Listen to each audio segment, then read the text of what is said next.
So healing physically this whole time, I was also opening up spiritually and opening up psychically. And not only do I think that helped me heal, I feel it gave me a purpose to keep pushing. Yeah. So it was incredible. Right. So let's unpack this for a moment. So you're very sensitive. You have these gifts, highly intuitive, sensitive, psychic. You block it. And that creates a problem. But within that, within that problem is the answer. I mean, that crisis then opened you up to come back to yourself. So it was your soul created its own learning for you. It did. Yeah, like a curriculum. Yeah. And what you thought was negative, which you didn't feel good, so it was negative in that sense. But what you thought was negative was actually the answer wrapped up in work clothes. It was like exactly. Yeah. Peace and riches blessings. I am Michael B. Beckwith, the host of Take Back Your Mind.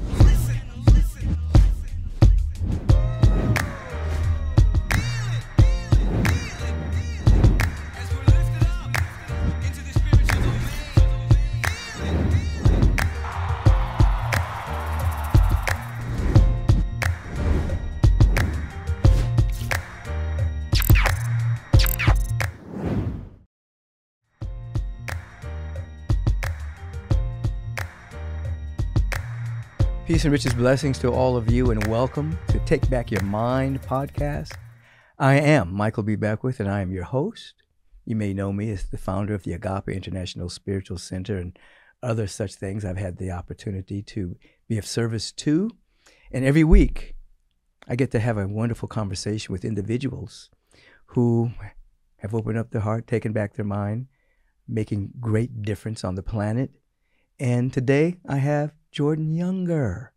And let me tell you a little bit about her in case you don't know.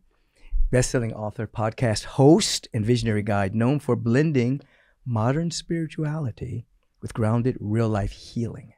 Through her book, including her upcoming self-help memoir, A Bridge Between Worlds, and her widely loved podcast that I had the privilege of being on, The Balanced Blonde. Soul on Fire. What is that a name? That's a hell of a title, isn't it? It's great.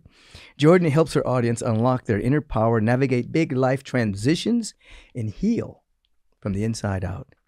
With a background in wellness, personal development, and storytelling, she bridges worlds, spiritual and tangible, mystical and grounded.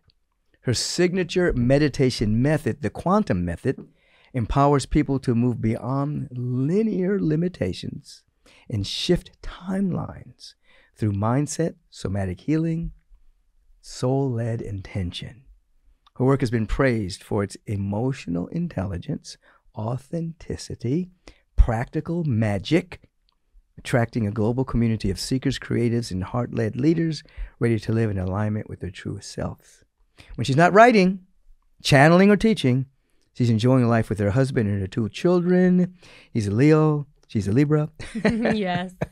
One's a Sagittarius. Yes. Daughter's a Cancer. Oh, daughter's a Cancer like me.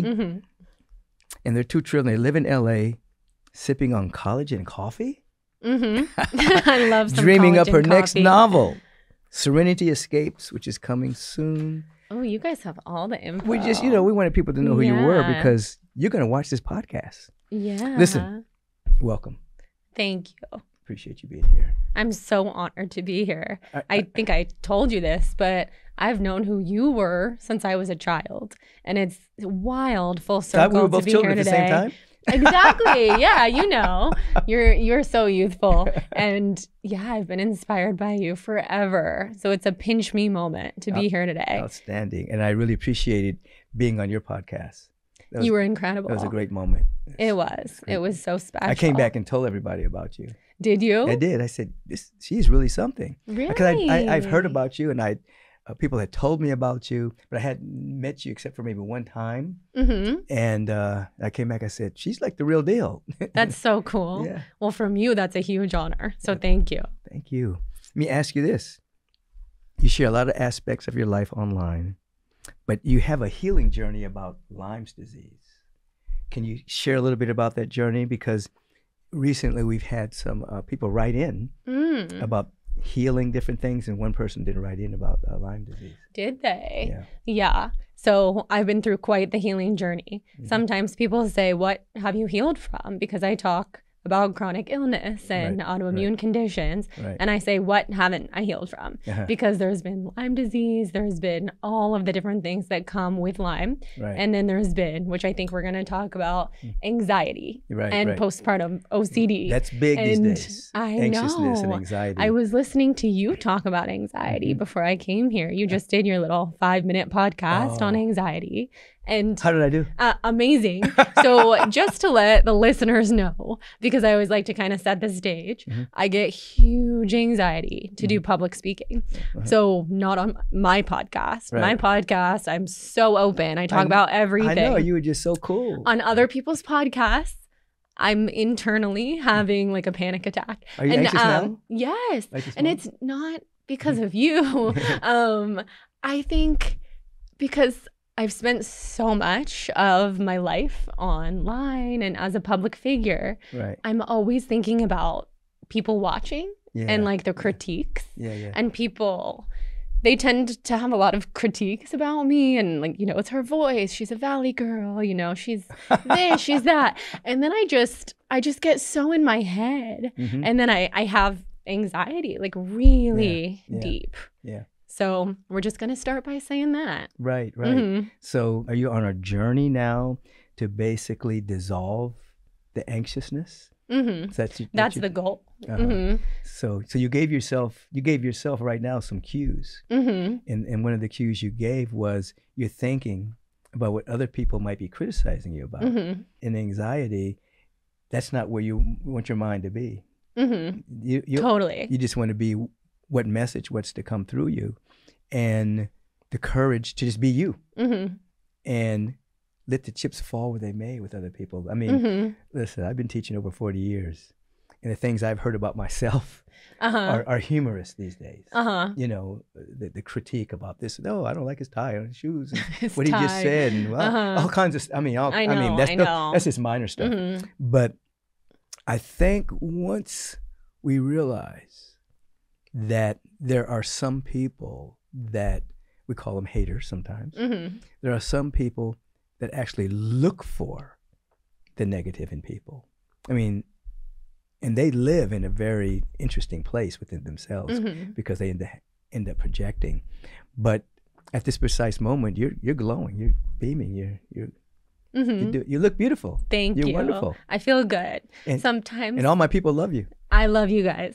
I think sometimes I feel better once I say it. I don't know why. And so sometimes I'm just like, I have to sit down and say it. I have to say it just for the listeners, because I feel like a lot of people can relate. I understand. You know, before I speak, I do two things kind of happen. One, a lot of times when I speak, I'll be sitting ready to speak and I'll cry. You know, I'm not sad or anything. It's just like tears will come. It just clears everything out. Yeah. You know. I'm so happy that you said that, because I felt like I was going to cry like when we were walking in this room. And I'm thinking to myself, Jordan, what is going on? This is a fun experience. This is such an honor. I don't feel sad. But I think, it's just, maybe it is just like transmuting energy. It clears, and then I become really open. And then something else happens, because I'll be getting ready to speak. Like on this last Sunday, I was getting ready to speak, and I don't have everything I'm going to say. I don't have it like that, and so I have to just say, "Oh my God, okay, did I just get out of the way?" Get out of the way and just let your higher self come through. So, are you through with Lyme disease right now? I mean, I believe so. I haven't actually tested for Lyme since before I had kids, and my older child is 3.5. So I think it's been probably about 5 years since I've done a Lyme test, but I just choose to live my life as if I have overcome Lyme, because I do feel like I've overcome the symptoms. So years ago, to answer your question, I was struggling so much with so many different symptoms, and they were a mystery. And we just didn't know what was going on. I was 26 years old. So this is when you're supposed to be vital and full of energy. And I had my podcast, my business, and suddenly I didn't have any energy or motivation. I could barely lift my arm to my nightstand to have a glass of water. So, of course, I'm looking into all of this. I've been into wellness since I was 12 years old. So I'm doing everything. I'm doing water fasts. I'm going on spiritual cleanses in Bali. I'm doing medical medium celery juice. Right. I have doctors. I have healers. Right. Nobody knows what's going on. And then finally, I found a Lyme specialist. And I went in and I was like, I don't think I have Lyme, because I've seen all these doctors and nobody has been able to tell me what's going on with my body. And she was like, I can tell actually by looking at you and experiencing your symptoms that what you have is Lyme. So she tested me and I came back for every type of Lyme disease. Every type? Every type. There's like 87 co-infections. I could be wrong, so don't quote me. But I had most of those co-infections, like Rocky Mountain spotted fever and Babesia, Bartonella. It's a whole different language, but people listening who have been in that path will know exactly what I'm talking about. So that was 2017. And from there, I went on the whole path to heal. And I was doing everything from hyperbaric chamber to stem cells to ozone. These are the tools you used? Hyperbaric chamber, stem cell therapy. What else? Ozone therapy, antibiotic IVs. I went so far as to do ayahuasca ceremonies, spiritual journeys. You left no stone unturned. No, I didn't. And during these ayahuasca ceremonies, I felt like I had left the planet for 200 years. So I sit here as a 34-year-old, but I feel very old. I feel like I've really been through not like it. Old, but you felt you had a lot of experience. I feel like I've had a lot of experience. When you say you had a lot of experience, did you have a lot of experience in the ayahuasca journey? Is that what you're saying? Or just everything you've been through to Both. be healed? I mean, specifically, I'm talking about the ayahuasca journey, of which so when I you did. went, you actually, I guess, connected with yourself. You connected with the ageless one of yourself. Yeah, that's how I look at that. Yeah, I know. I was going to ask you what your take on plant medicine is. Well, I'm one of the founders of Rhythmia Life Advancement Center. You are? Yes. How did I not know this? Yeah. So have you been? Yes, I teach there twice a year. Of course. I have to come. Yeah. Oh my God. I teach there every January and every July. Really? And so I was a meditation snob, but I saw that the person who actually founded it, Jerry Powell, I saw his he was working with me and coming to Agape. He was an addict, and we were making great progress. And he did a plant medicine journey.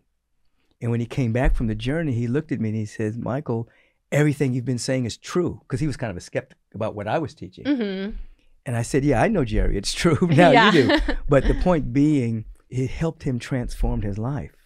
So I stopped being meditation is still my main thing, obviously, but I stopped being a meditation snob, and I became aware of so many people that were breaking free from addictions and all manner of things using plant medicine. So when he asked me to help him start Rhythmia, I got inner guidance that it was okay, and said yes. And so I go there, and I mean, it's been now, I forgot how many years it's been in existence, but thousands of people have gone through Rhythmia and have made a big difference. And I've seen the change. I've heard incredible things about Rhythmia. Yeah. So have you sat with ayahuasca? I have sat with ayahuasca. Wow. So you know what I'm talking about. Oh, yeah. When I did the ceremonies, and I've done about 10. Like I've done 4 different weekends, but 3-ish ceremonies per weekend. A lot of those, it really did feel like I was gone for a century, which might be hard for people to understand. Everything that happened? Not everything, but a lot of things. Yeah. And there were times where it was dark, and there were times when it was light and blissful. But during the dark times, I wanted so much to come back to this life. And I became so thankful for this life. And that's something that really helped me heal, because I always was thankful for my life. I have an amazing family, wonderful life. But, just like everybody else, I struggled with a lot of things, from anxiety to other types of feelings. And on those journeys, when I felt like I was never going to come back to my body and was just swimming in a different place.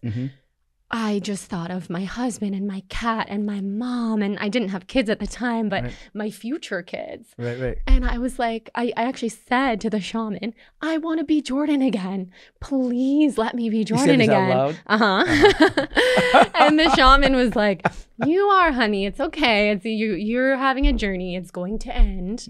And I was like, no, I don't know if I'm coming back. I'm like really, really far away. And I had a lot of these. And then I kept coming back, and just Right, so real shifts in perspectives. Yeah. So the thing about it is your intention when you took whatever, all these things you described, you know, hyperbaric, ozone, ayahuasca, you had a lot of tools that you were using.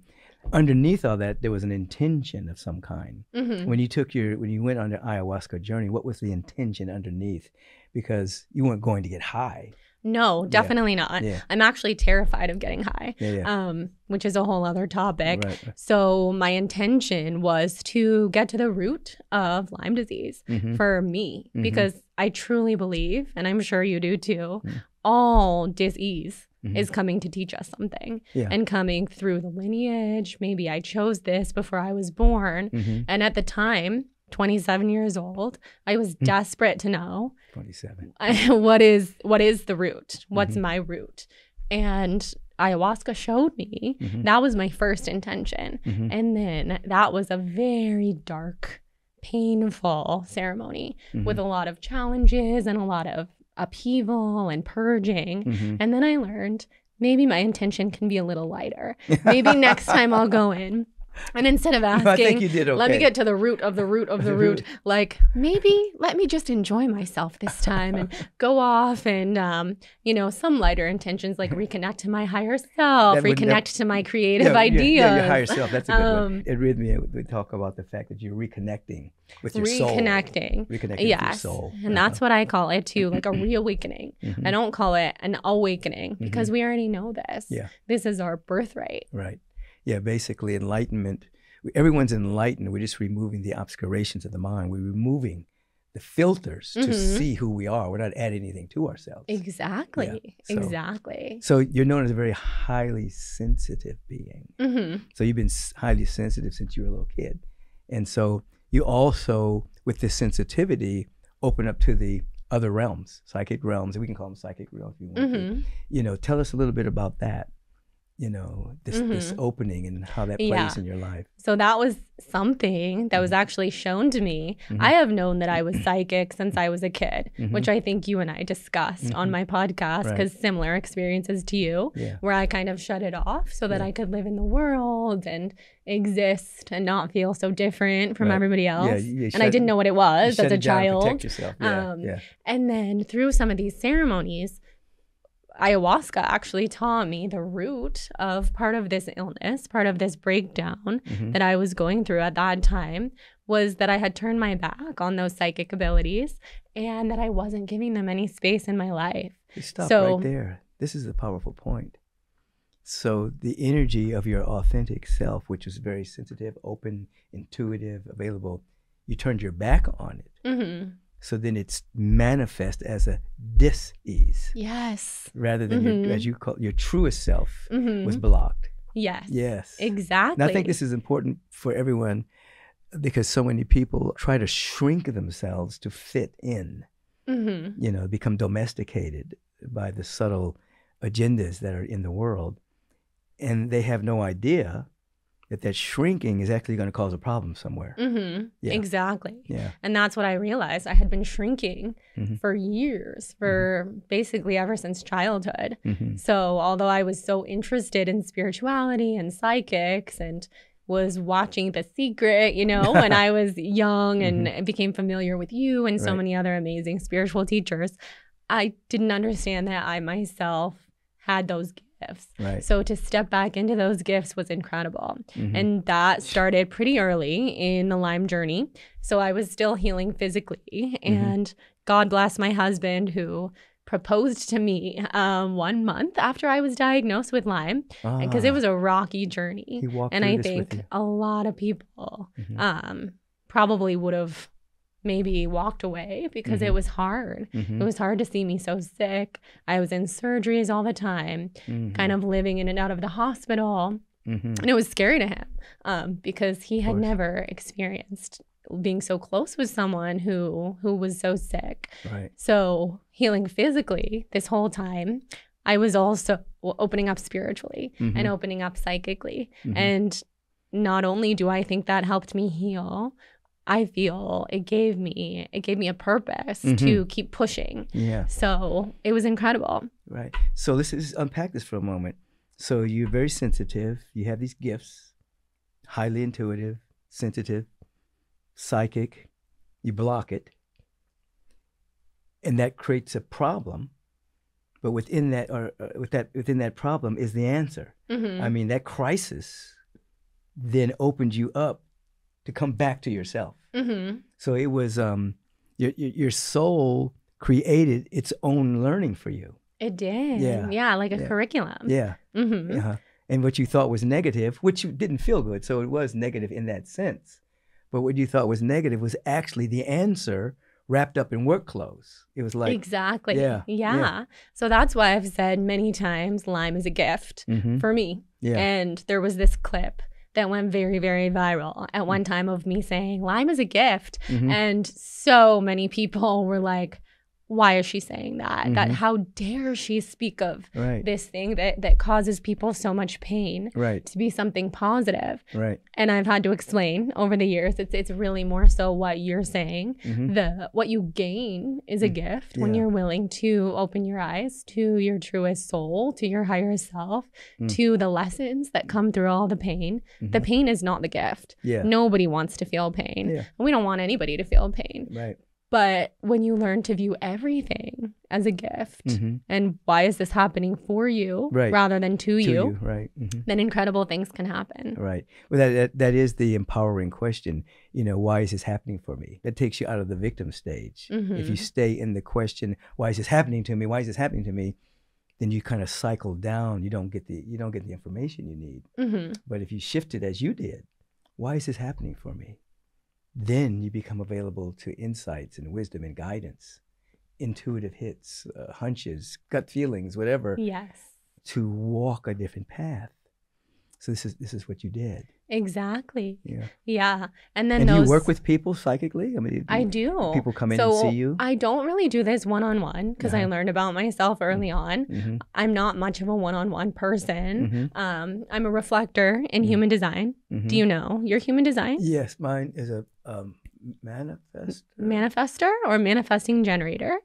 A generator or a manifesting generator. I have it written down. Amazing. I think we might have talked about this because I love to ask everybody. So I'm a reflector, and reflectors are the type where all of our chakras are wide open. On a human design chart. Totally sensitive, absolutely. No, I know. Like anytime and now I feel good, but like anytime I walk into a new environment or like I'm soaking everything in, becoming a chameleon. So because I'm a reflector and also I think just because of who I am, one-on-one was a little much for me because I would go home actually feeling the feelings of every person that I read for. And of course I've learned how to have boundaries and I've become a much more boundaried, I would say more wise, reader than I used to be. But I like to actually channel for groups. So I have the quantum method where I'll go on and do I was going to ask you, that was my live. Next question. I appreciate what you're saying, first of all, on that, because I can remember myself years ago, I would pick up stuff all the time. And it changed one day. I went to Kaiser Hospital to visit a woman who had cancer. Prayed for her. We had great conversation. But she was in a cancer ward.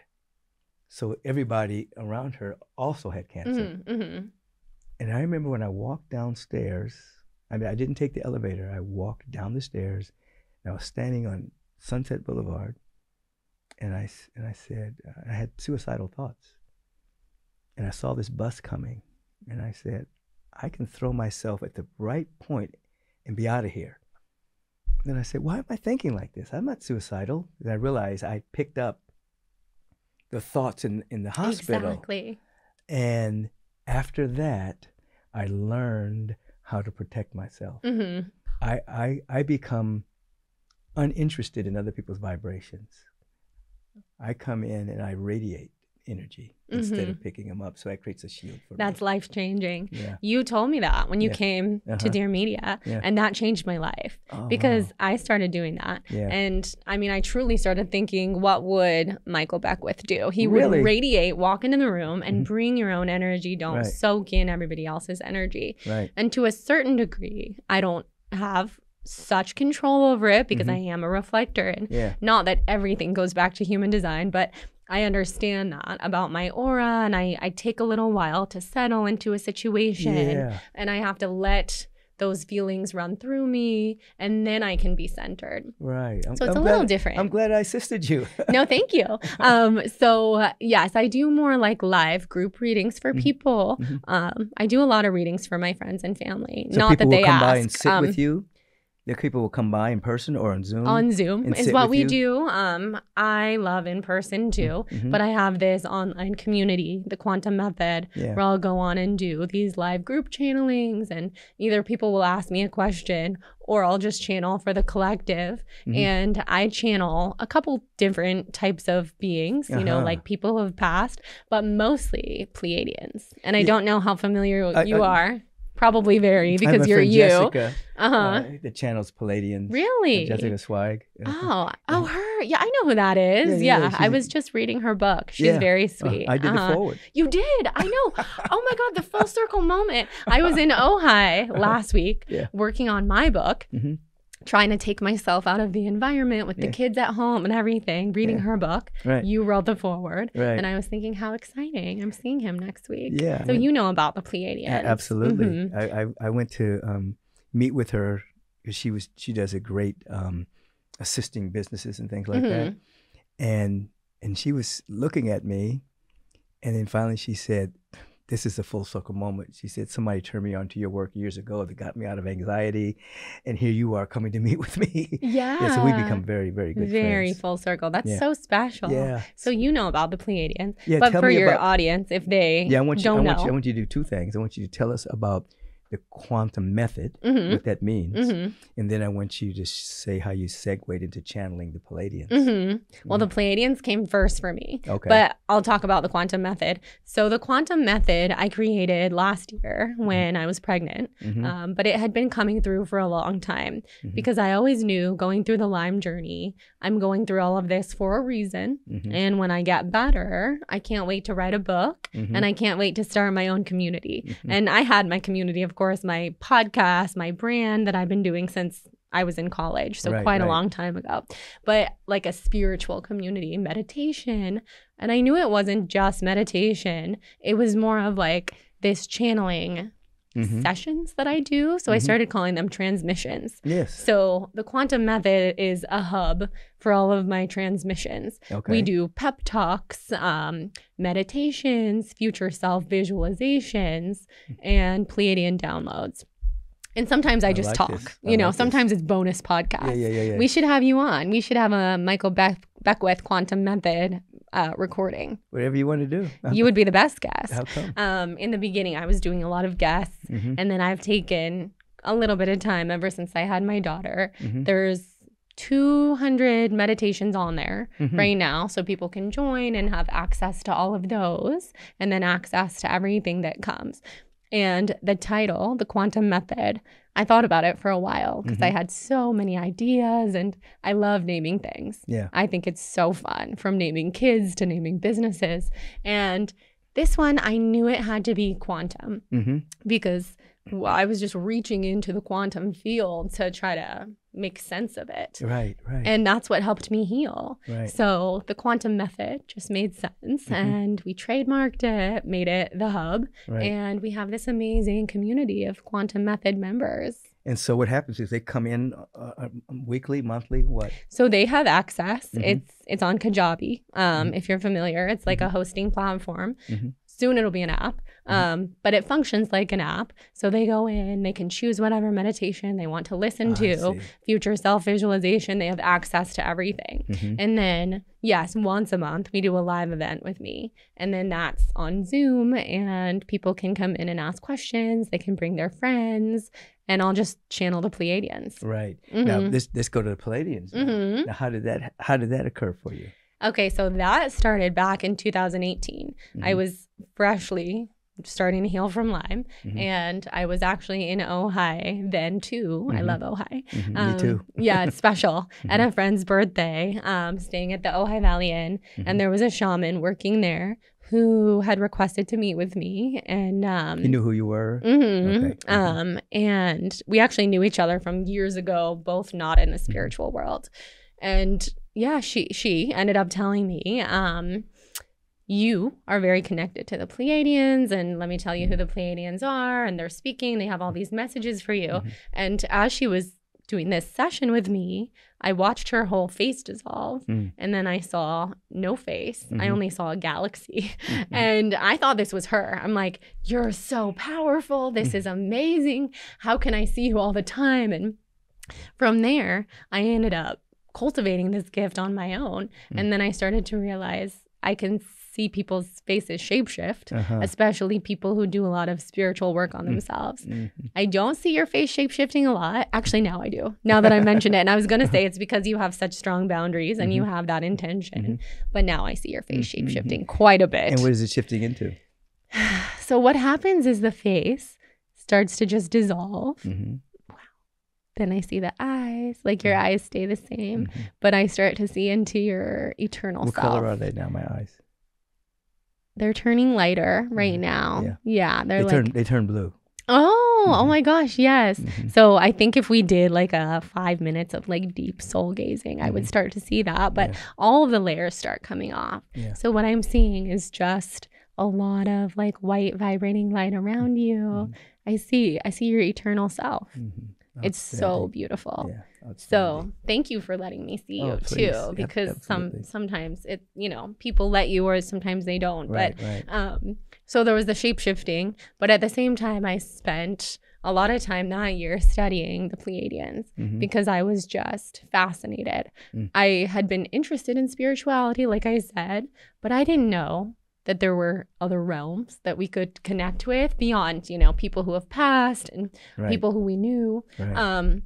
This was totally different. This is the fifth dimensional consciousness, star seeds, beings who have...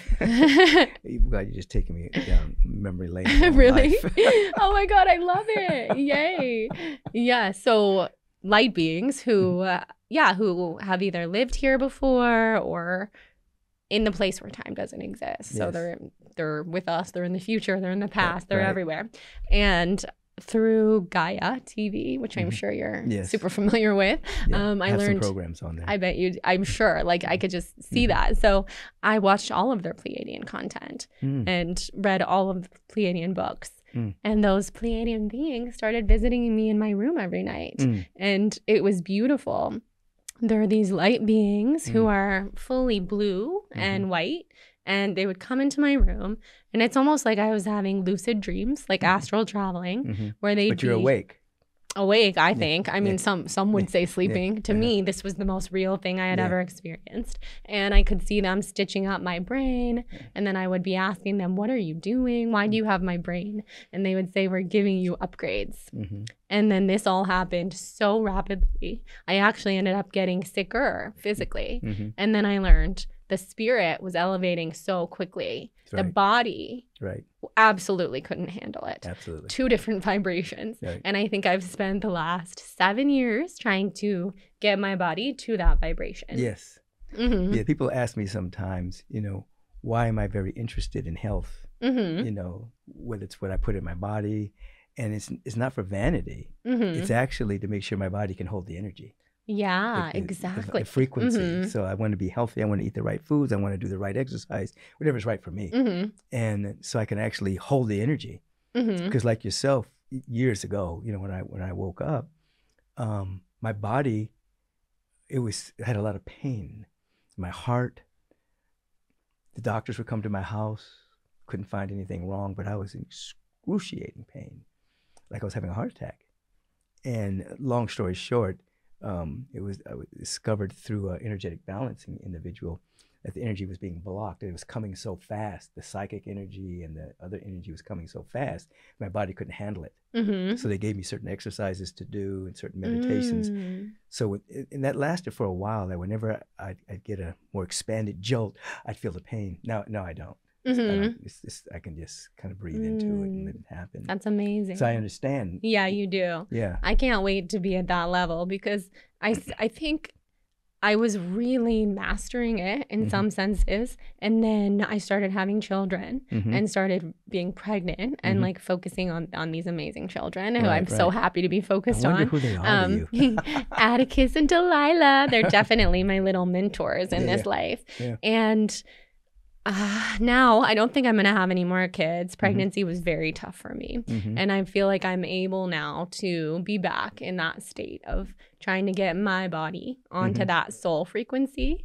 And I really believe that's how we all heal. Yeah. And healing means something different to all of us. Right. So sometimes, like, I hope that means being in full remission from Lyme. But people who may still be seeing Lyme on their blood work or cancer, I believe we can fully heal while we're still sick. And it's about changing our perceptions and changing the outlook and asking ourselves, why is this happening for us? Absolutely. So that's what I've come to, because I still have my hard days. And my family would tell you, yeah, Jordan's still pretty sick. She still really struggles. And so people say, then how do you teach about healing if you don't feel 100% better? And it's because it's a journey. It's there may not be a destination, but my goal is to feel as good as I possibly can every day. It's a journey of revelation. Exactly. You're more and more revealing your essential nature. Exactly. Yeah. And every day I learn something. Yeah. Especially by putting myself in positions, doing hard things and showing myself I can do this. And this is a great lesson, because the gift that it's giving you is keeping you present. Yes. And then present to asking the right questions, and present. So you can't just fly off and be unconscious at this point. You have obviously you can't now anyway because you have children. But even before that, you have to stay present with yourself because your body's going through something. Totally. So it becomes a gift of being present. And how am I going to work with this? Why is this happening for me? What is the lesson? Yeah. What is the gift?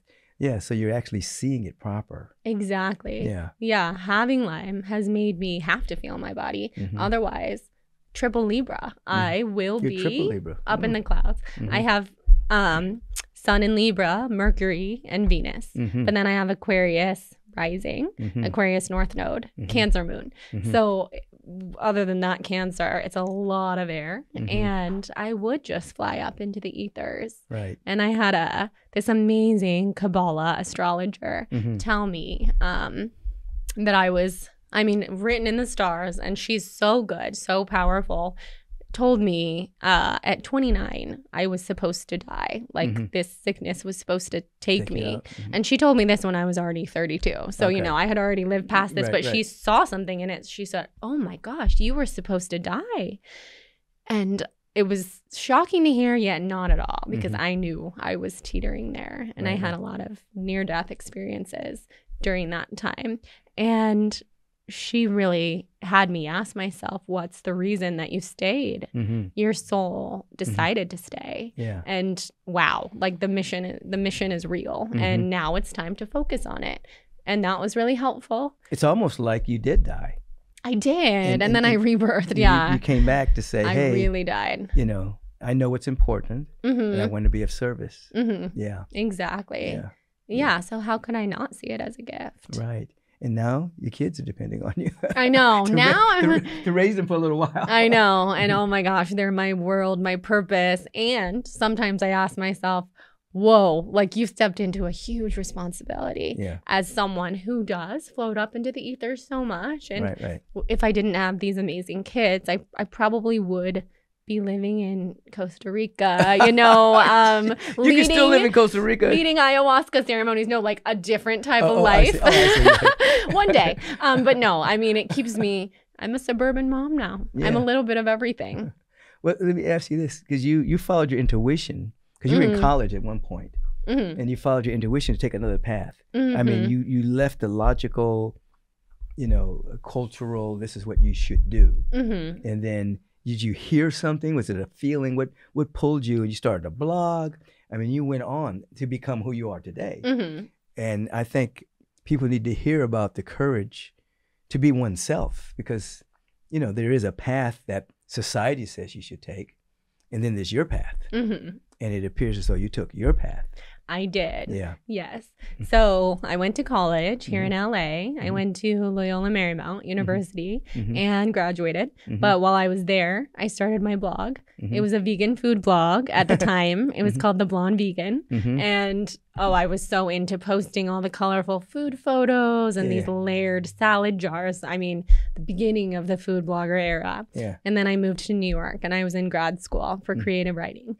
And when that started, I was blogging all the time, and my family would say to me, okay, well, maybe you should stop blogging and focus on grad school, because this is your path, this is your future, and what is this blog thing you're spending all of your time on?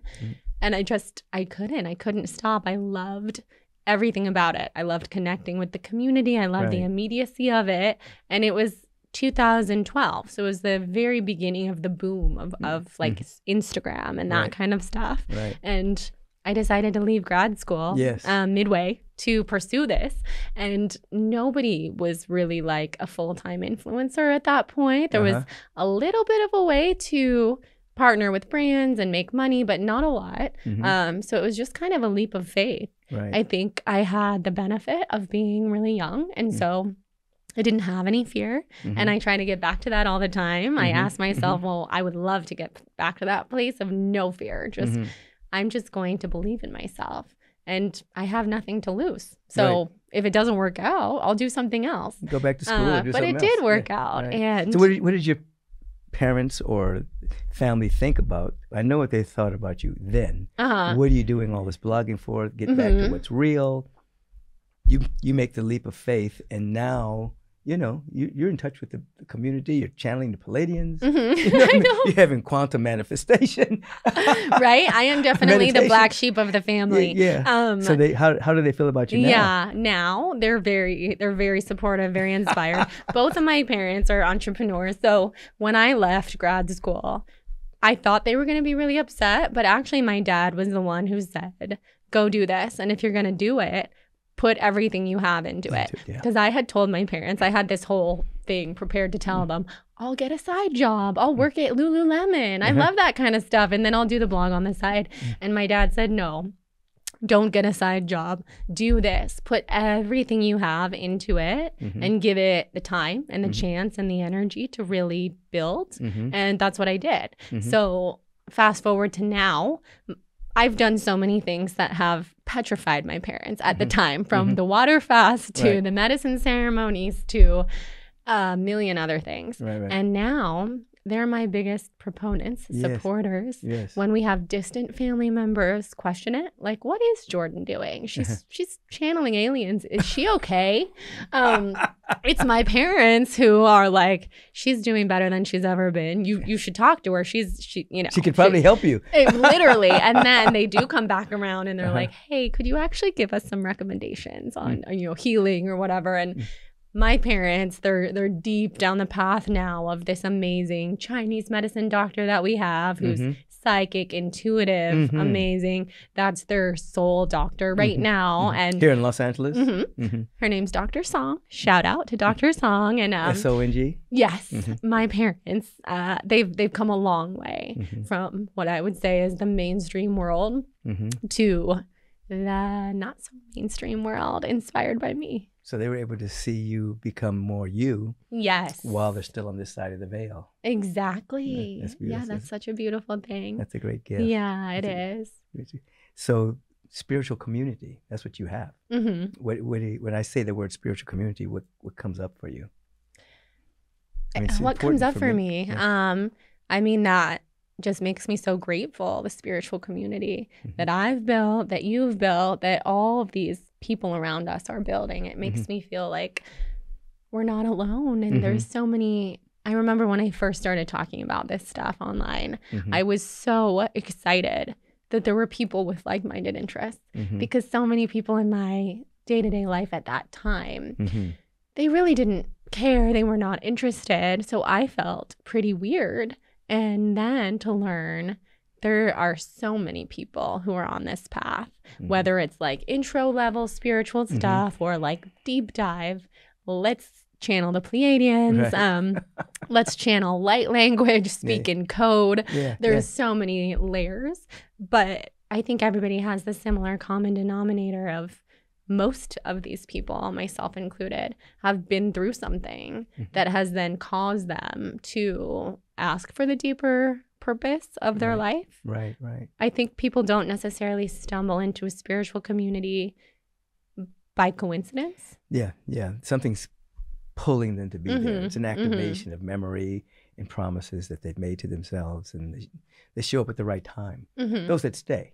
Exactly. You know, there are looky-loos in every aspect of life. True. Yeah, I always say that spiritual, authentic community ultimately grants you immunity from the lower frequencies of life. That it actually gives you a boost to be on your path. When you're down, the frequency of the community lifts you up. When you're up, you help others. So, you know, it's like, that's so true. It's like old style church. Yeah. Most people that do that, go to mosques, synagogues, church, whatever, they have a tendency to live longer for some reason. Yeah. You know? I so get that. Yeah, I totally agree. So let's talk about motherhood now. You became a portal for beings to come on the planet. You know, come on through. Yeah. You too? Yeah. Maybe one more. I know, right? Do you feel that? Because I feel that. I know. Yeah, it looks like I feel that soul. I mean, it's a choice, though. I know. You know? I know that soul. I would be sad if I don't have that soul. But I also don't want to be pregnant again. Yeah, I know. We'll see. Yeah. I can see it. I know. I'm like, just be done with the pregnancies. But I do know that little soul. I think it's a boy. Yeah. Okay. Just saying. Well, I'm not going to say anything. Okay. But tell us about how you guide your children. I mean, they're really young now, though, right? My kids? Yeah. They're 3.5 and 9 months. So how has motherhood changed your whole dynamic? And what have you learned from this walk? Oh, my gosh. It's a portal, like you said. I think before having kids, you just can't even imagine how much it will shift everything. And I had wanted to be a mom my whole life. So that wasn't a question. It wasn't, am I going to have kids? Do I really want to introduce this into my life? And I have this full-time career that I'm so passionate about and all these goals. I can't wait to have kids. That's how I felt. And then having them has been a lesson in both surrender and the truest joy I've ever known and the hardest times I've ever had, all wrapped into one. Never been more overwhelmed and stressed and exhausted, and never been more fulfilled. And it's just at the same time. Yes. And it's what parents always say. And then before we're parents, we're like, why does everybody say that? And now I get it. The love you have is so deep. People don't understand sacrificial love. It's so deep. Like you'll do anything for them. When they're hurting, it is a pain to my heart. It's a dagger through my heart. My son has eczema right now. He's very, very, very itchy. We're trying everything, literally everything. And I feel it myself because I feel it so much. I just feel his pain. And it also has given me such a deeper connection to my own parents who I've always been close to. But now I understand when they would say, if you're not happy, we're not happy. And I so get that now. Right. But say his name. My son is Atticus, and Delilah is my daughter. You just want to put a little blessing there. Yeah, let's bless Atticus. Let's heal his skin. He's going to be fine. Okay, just wanted to put it out there. Thank you. Give us a sneak preview into this book that's coming out. Yes, so it's called A Bridge Between Worlds because that's what I feel I am. And in many ways, a bridge between worlds, a bridge between the third dimension that we're in and the fifth dimensional consciousness that I channel, but also the bridge between between so many things. I've been told I'm kind of like the girl next door, the friend, the friend you went to college with, like that kind of thing, yet also this deeply spiritual being. So bridge between worlds. Yeah. I love to bridge everything together. And then it's also a book about the physical healing and the bridge between the spiritual healing and how the only way I really healed from Lyme, and you could say healing, always healing, always on the path to healing, but living pretty symptom-free from Lyme, was by awakening the spiritual connection. So I've channeled this system that's a system of healing and basically teaching people how to align their frequency with the frequency of healing. And it's also a memoir. So I tell a lot of fun stories. And before I ever did any of this, I was a writer. And all I ever wanted to do was write books. So I didn't want to just, self-help books are amazing, but I want to tell stories. It's a little bit of both. Yeah. Beautiful. Did you do a novel as well? I'm writing a novel. And what is that one? Okay, so that's a really fun one. That was inspired by the way that I've started to look at time. Because when I started, well, really with plant medicine journeys, but then also in my own healing and the near-death experiences, I started to see time as so not linear and this kind of, saran wrap that we can go like this and bend it and change it, extend it. And then multidimensionality. So this is such a big topic, and I tried to write it as a nonfiction book. And then I decided we're just going to create characters and tell a whole story. And we're going to have them travel interdimensionally to their parallel lives and see what their lives could have looked like on all of these parallel or maybe planes. going on now. And that is going on. And they can visit, they can decide to stay. And it's basically, it's called Serenity Escapes. And this is the first time I've ever talked about it. It's called what now? Serenity Escapes. Serenity Escapes. It's a retreat center. And this is where people go to go through the different timelines. Yeah. This is beautiful.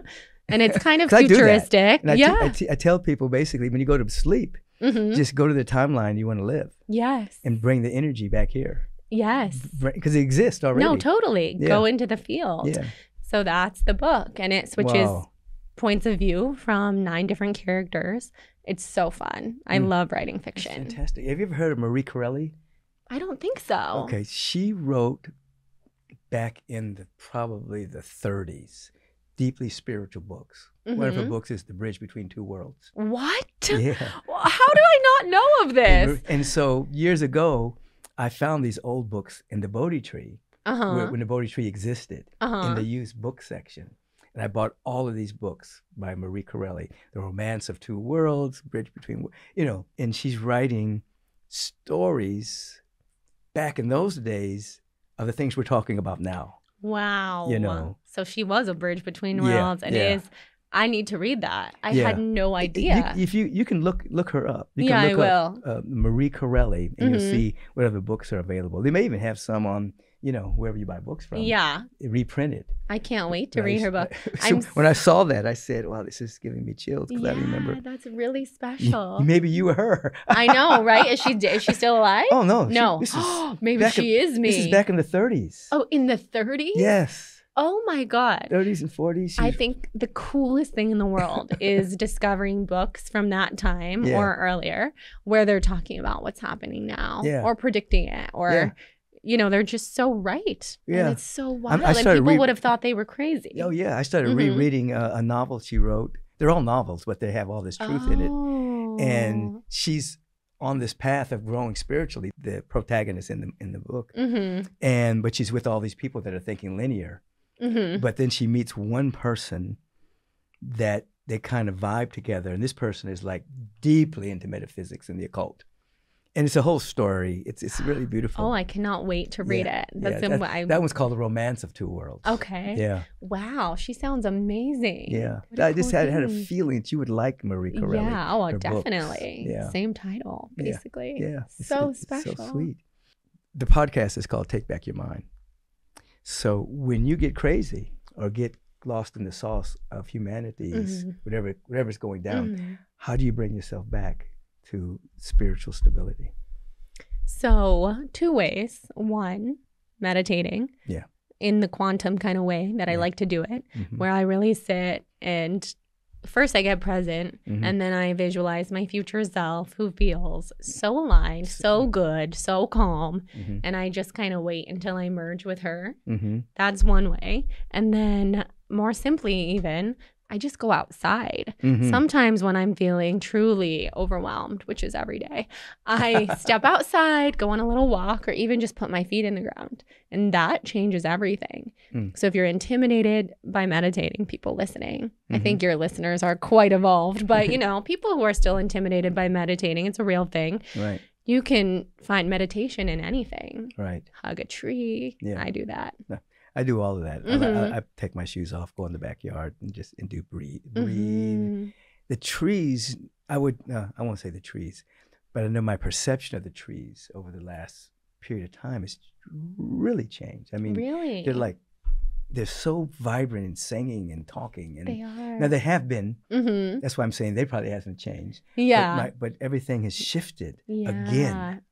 You know, when I went to Africa many years ago, a tree spoke to me and gave me prophecy, and it was very powerful. But now, and that was in the presence of a shaman.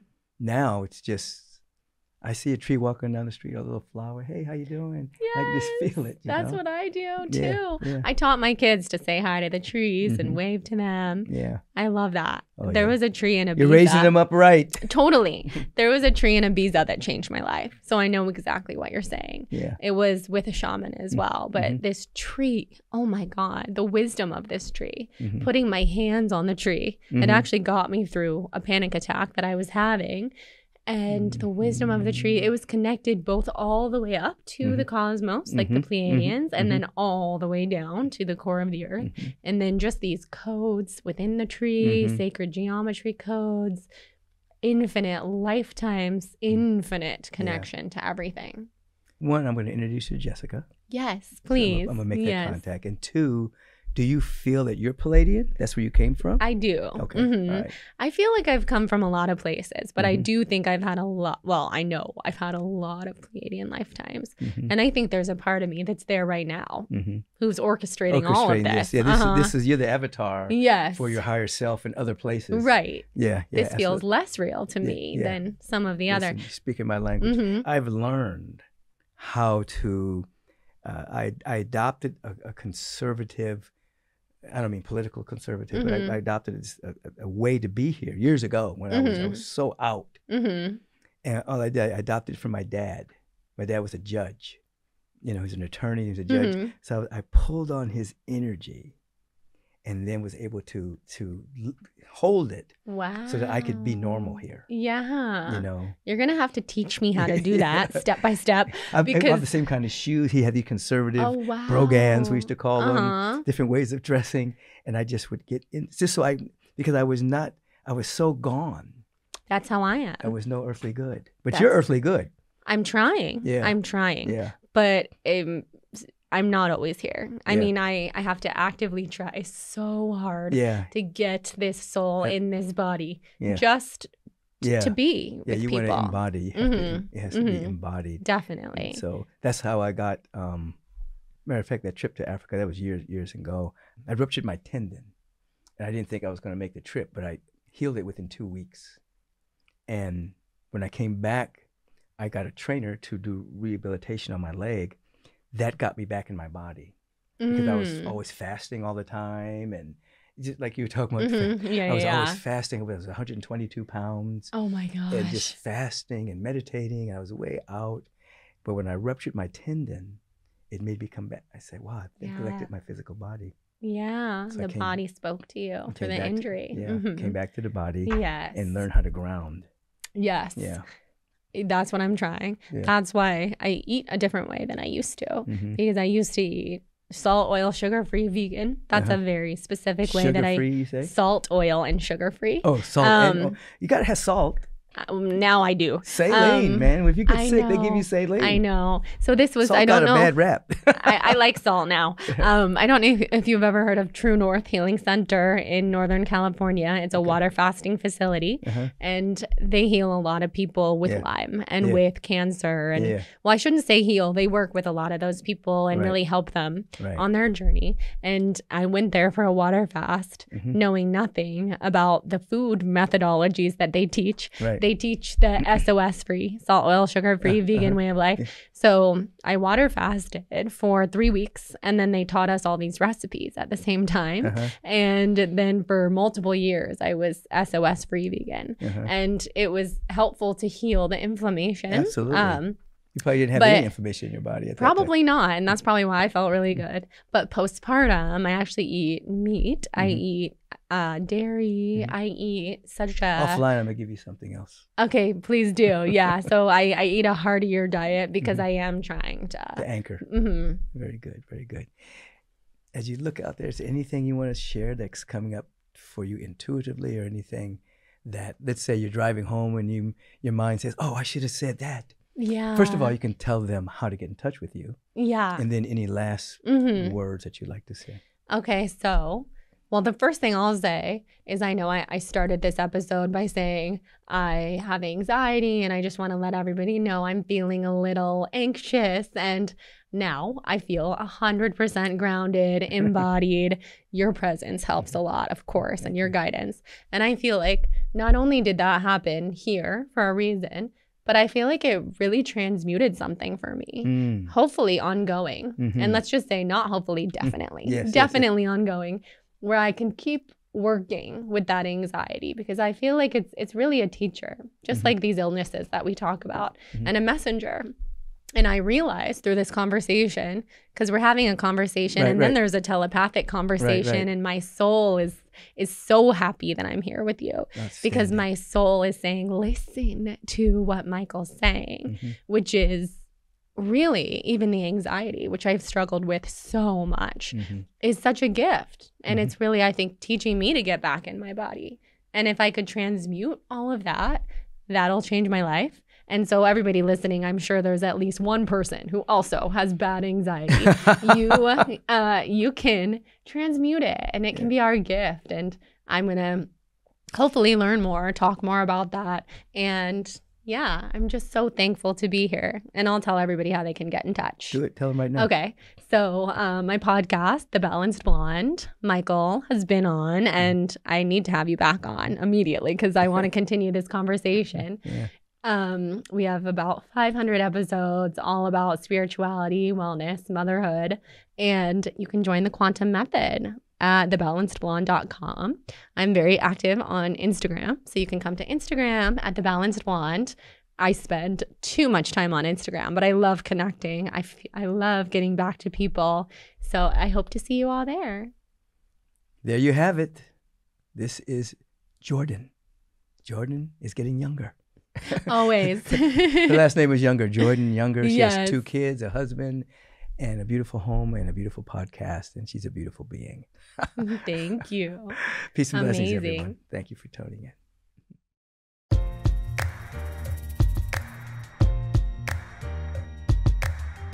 Peace and blessings. I truly hope that you are enjoying Take Back Your Mind podcast. The Take Back Your Mind podcast is sponsored primarily by the Agape International Spiritual Center. In other words, everything that you see in terms of the staff that puts this together, the editing, the equipment, all of this is sponsored by our Agape International Spiritual Center.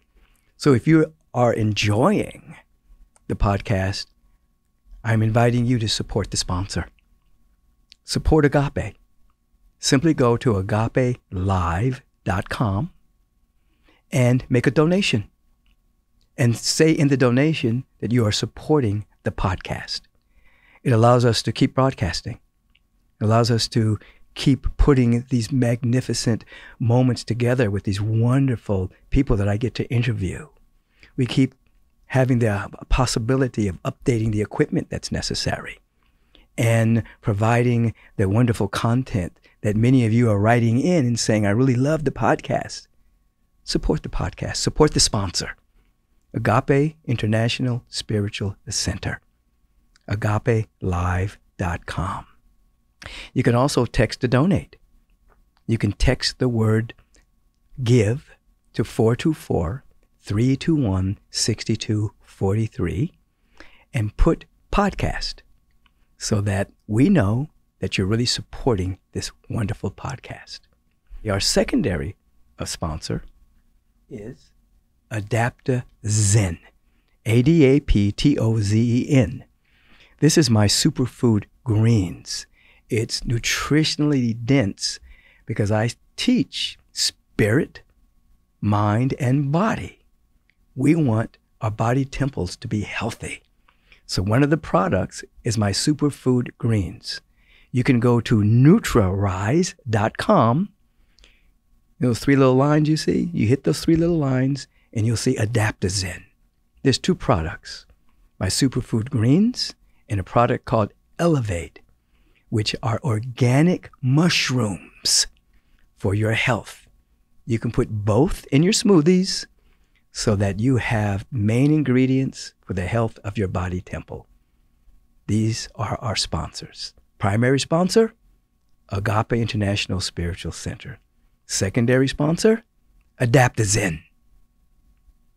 I want you to be healthy. I want you to be wise. Circulate and share. Peace and blessings.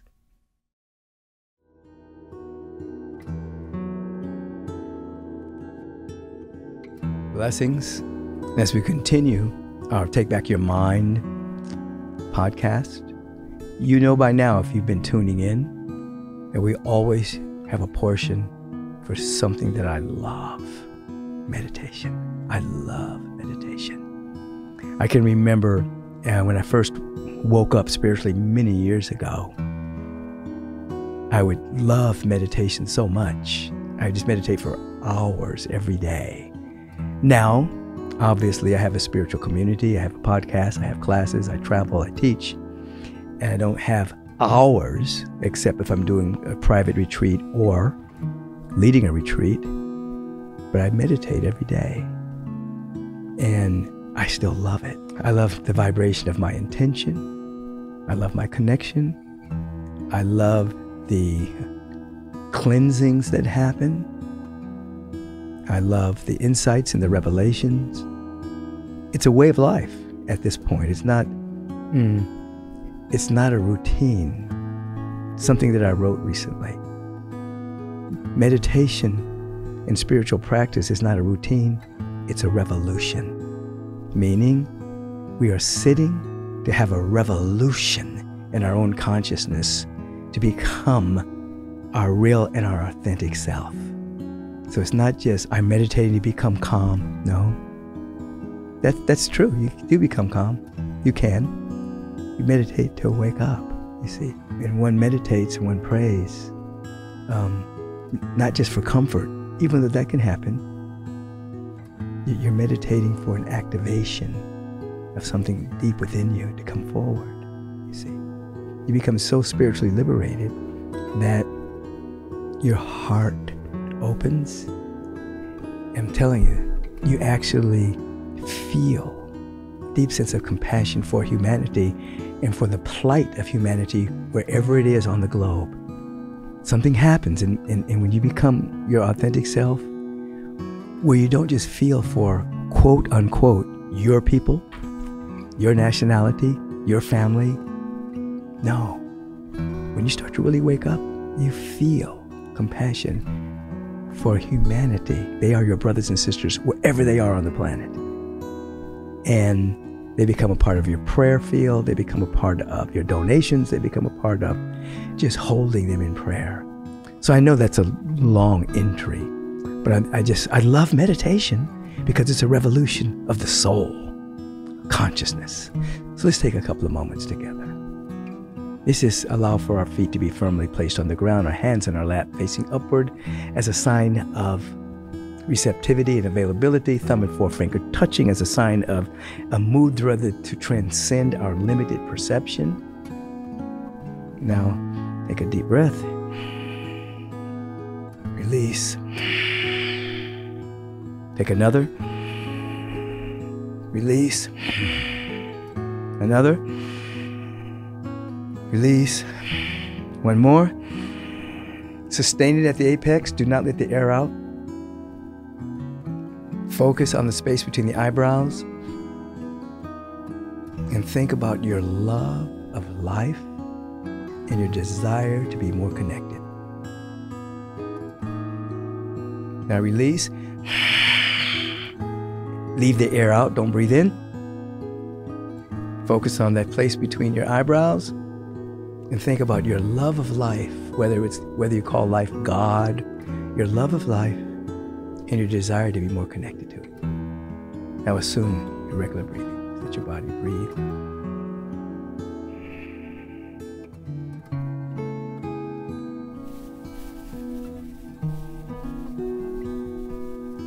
And you have a vibrational intention to wake up to your glorious nature.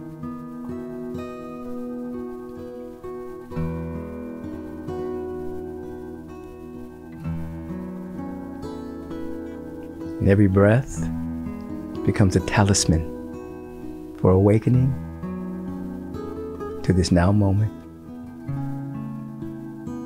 as you're becoming more conscious of your oneness with life. Capital L. Life, God, presence, love, beauty, intelligence.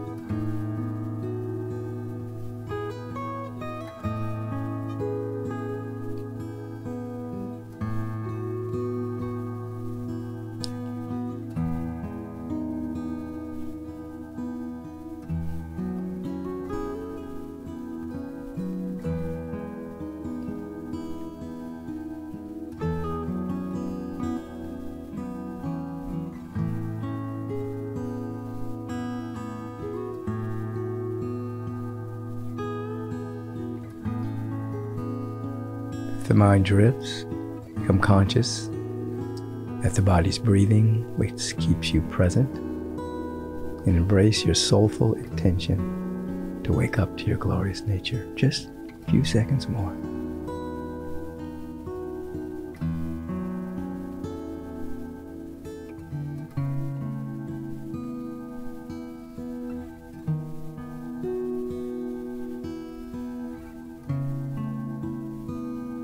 As we slowly open our eyes, we open our eyes with a deep sense of gratitude for the spiritual pause that refreshes. Coming away from the world of appearances for a moment and saturating ourselves with breath and deep intentionality to wake up. Oh, how sweet it is. Peace and blessings. Have a beautiful, beautiful day. Your time is very valuable, so I want to thank you for lending us your ear and participating in taking back your mind. If you want to submit a question for the question of the week, please submit it to podcast@michaelbeckwith.com. If you've enjoyed what you've heard today, please submit a review and let us know your thoughts. Stay on top of current episodes by subscribing to the podcast so that you'll receive alerts and not miss one single episode. And feel free to share this podcast with all of your friends and family. And until we meet again, take back your mind, and you will take back your life. Peace and blessings.